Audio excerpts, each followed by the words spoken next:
রাজীব সাহেব, আপনি কেমন আছেন? ওয়ালাইকুম আসসালাম। আলহামদুলিল্লাহ, আমি ভালো আছি। আচ্ছা, আমাদের বন্ধু রাজীব আমাদের সাথে আছে। আমরা কিছু ঈদের উপলক্ষে শখের বসে কিছু কথাবার্তা বলছি, ইন্টারভিউ টাইপের।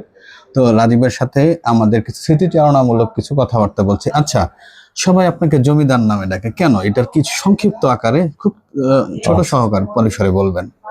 এটা আসলে সেই ছোট থেকেই আমি শুনে আসতেছি, আমাকে সবাই এই নামে ডাকে। এটার একটা বিশেষ কারণ আছে। আসলে বংশগত কিছু ছিল, আসলে সেটা আসলে এইভাবে সেটা প্রকাশিত হয় নাই।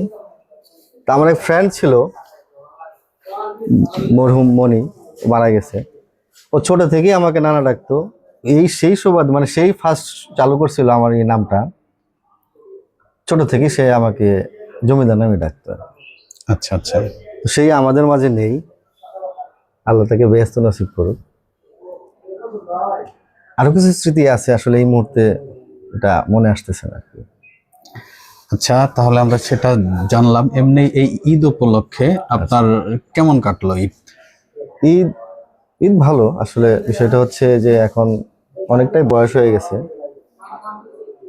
এখন নিজের আমি আমাদের। একটু থামিয়ে দিই আপনাকে। আচ্ছা, আমরা যদিও বয়স, সত্যিকারের বয়স হয়েছে, কিন্তু আমার মনে হয় আমরা ভাবি যে আমাদের বয়স এখনো সেই হ্যাঁ, আমরা যখন স্কুলে হ্যাঁ, হ্যাঁ, পড়ছি হ্যাঁ। সেই বয়সটাই আছে। আমরা কিন্তু আমাদের চাল চলনে আমরা কিন্তু কখনো মনে করি না যে আমাদের বয়স হয়েছে। সেটা আপনি ঠিক, কি বলেন? কারণ আমরা এখনো এখনো সেই টিনেজদের মতো এখনো সেই মজা করি আমরা। এখনো এটা কিন্তু কোথাও অন্য কোনো বসলে সার্কেলে এতটা মজা মনে হয় করে না না, না, যতটা না, আমরা এখনো করি। সেই ক্ষেত্রে আমরা মনে হয় যে আমরা অনেক ধন্য আমাদের বন্ধু সার্কেলটাতে নিয়ে। সেটাই সেটাই আমি সেটাই বলছি। বিশেষ করে আমরা যখন ফ্রেন্ড সার্কেলে কোনো আড্ডাতে আমরা বসি, আমরা বয়স, আমাদের মানে সমস্ত কিছু, পিছনে সমস্ত কিছু ভুলে যাই।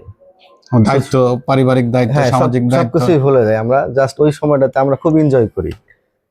হ্যাঁ, তো সেই সাথে আপনার সাথে কথা বলে অনেক ভালো লাগলো। বন্ধুরা যারা সবাই আছো, আসসালামু আলাইকুম, ঈদ মোবারক। তোমাকে অনেক ধন্যবাদ বন্ধু মাহবুব আলামিন। সবাই ভালো থাকবেন। আসসালামু আলাইকুম।